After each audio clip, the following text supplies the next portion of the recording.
Hello everyone, welcome to this challenge zoology notes. आज के इस वीडियो में आपको बताऊंगी बॉटनी सेमेस्टर 1 का टॉपिक। जो टॉपिक है वायरॉइड्स। ये जो टॉपिक है एग्जाम में ज़्यादातर शॉर्ट नोट में पूछा जाता है, लेकिन इस वीडियो में आपको मैं इसका लॉन्ग आंसर दूंगी। बाय चांस अगर ये लॉन्ग में आए तो फिर आप लिख सकते हैं कंप्लीट। तो क्या होता है वायरॉइड्स? First introduction.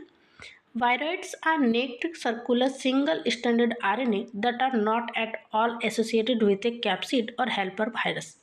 बोला जा रहा है कि वायरॉइड्स जो होता है वो नग्न गोलाकार एकल स्टैंडर्ड आरएनए है जो कैप्सिड या फिर हेल्पर वायरस से बिल्कुल भी जुड़े नहीं होते हैं। They infect host cell and cause disease in them as virus too. बोला ये जो है ये जो होस्ट सेल पर मतलब मेजबान सेल्स को ये संक्रमित करता है और उनमें वायरस की तरह ही रोग पैदा करता है। They were first discovered by Diener and Raymer. ये जो वायरस जो है ये सबसे पहले डाइनर और रेमर ने खोजा था और ये जो वायरस जो नाम रखा गया है ये वायरस नाम डाइनर द्वारा प्रस्तावित किया गया था। They are characterised by the following feature. इसको जो है पहचाना जा सकता है कुछ फीचर्स के द्वारा। जैसे पहला पॉइंट है वायरस आर नोबल सब cellular entities made of circular RNA molecules. बोला ये जो है ये वायरस नवीन उपकोशिकीय इकाइयां हैं जो गोलाकार एसएस आरएनए अणुओं से बनी होती हैं। They lack protein component. इनमें जो है प्रोटीन कंपोनेंट का कमी होता है। इन्हें संक्षिप्त रूप से वीडी भी कहा जाता है।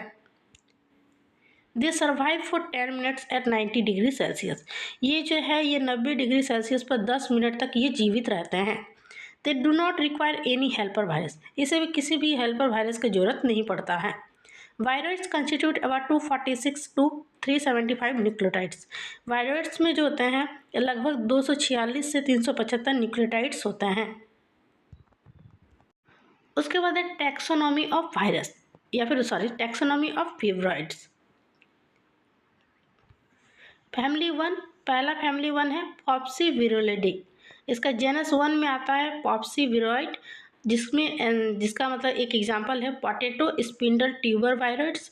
उसके बाद है जेनस 2 में आता है होस्टोविरोइड जिसका एग्जांपल में आता है होप स्टंट वायरस। जेनस 3 में आता है कोकाडो वायरॉइड। इसका एग्जांपल में आता है नारियल केटेंग विराइड्स। आप चाहे तो एग्जांपल नहीं भी लिखिएगा, बस जेनस लिख दीजिएगा। और जेनस 4 आता है एप्सकेवी विराइड जिसका एग्जांपल में आता है एप्पल स्कार विराइड। उसके बाद इसका जेनस 2 फैमिली 2 में आता है एप्सुन विराइडी और जेनस 1 में आता है एनसन वायरॉइड जिसका एग्जांपल में आता है एवोकेडो सनब्लॉच वायरॉइड। और जेनस 2 में आता है पेलेमो वायरॉइड जिसका एग्जांपल में आता है पीच लेटेंट मैजिक वायरॉइड। आप चाहे तो इसको स्किप भी कर सकते हैं, बस थोड़ा सा लिख दीजिएगा फैमिली 1 और फैमिली 2 के बारे में। उसके बाद स्ट्रक्चर ऑफ वायरॉइड, इसका संरचना कैसा होता है। The viroid has 5 domain. जो वायरॉइड्स में जो होते हैं 5 डोमेन होते हैं। They are left terminal domain, pathogenic domain, conserved central domain, variable domain and R terminal domain. वे है बाएं टर्मिनल डोमेन, रोगजनक डोमेन, संरक्षित केंद्रक डोमेन, परिवर्तनशील डोमेन और R terminal domain. There are 2 terminal domain on the right end left end of the viroid molecule. इसमें जो होता है वायरॉइड्स में वायरस कणों के दाएं और बाएं छोर पर 2 टर्मिनल डोमेन होते हैं। वे जो होते हैं वे वायरॉइड प्रतिकृति या फिर बोल सकते विकास में शामिल होते हैं। The pathogenic domain has an oligo sequence. जो पैथोजेनिक जो होते हैं रोगजनक डोमेन में क्या होता है एक ओलिगो अनुक्रम होता है। This domain contains structural element that modulate symptom expression। इसमें जो होता है एक तरह से बोल सकते हैं इस डोमेन में संरचनात्मक तत्व होते हैं जो लक्षण अभिव्यक्ति को नियंत्रित करते हैं। उसके बाद आपको इस फिगर को ड्रॉ कर देना है स्ट्रक्चर ऑफ वायरस को।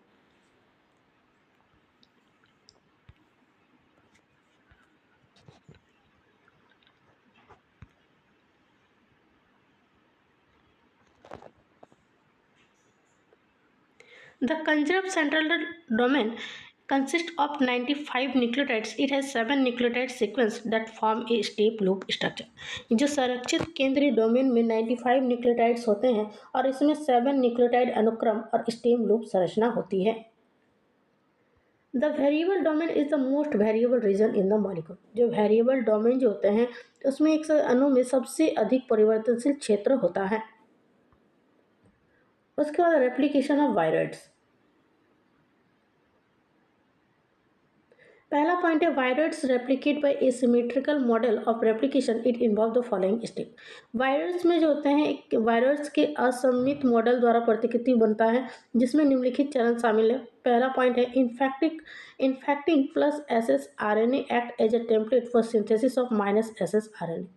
वह जब प्लस एसएस आरएनए को संक्रमित करना माइनस एसएस आरएनए के संश्लेषण के लिए एक टेम्पलेट के रूप में कार्य करता है।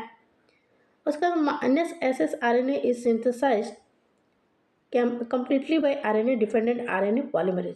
उसके बाद जो नेगेटिव, एक तरह से बोल सकते हैं नेगेटिव एसएस, ठीक है। नेगेटिव एसएस आरएनए पूरी तरह से आरएनए आश्रित आरएनए पॉलीमरेज द्वारा संश्लेषित होता है।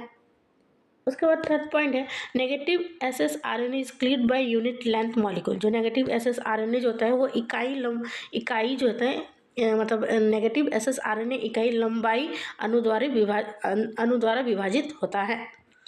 उसका fourth point the linear negative SS RNA is circularized. जो लाइनर जो होता है रेखिक एसएस आरएनए जो होता है वो गोलाकार होता है। Circular SS RNA that then serve as a template for synthesis of multimeric positive sense RNA by rolling circle mechanism. जो वृत्ताकार जो SSRNA तब रोलिंग सर्किल तंत्र द्वारा मल्टीमेरिक पॉजिटिव सेंस RNA के संश्लेषण में आता है जब ये टेम्पलेट के रूप में काम करता है। Positive SSRNA is cleaved by ribonuclease and circularized by RNA ligase. जो पॉजिटिव RNA को राइबोन्यूक्लियस द्वारा विभाजित किया जाता है और RNA लाइगेज द्वारा परिभाषित किया जाता है, या फिर बोल सकते हैं मतलब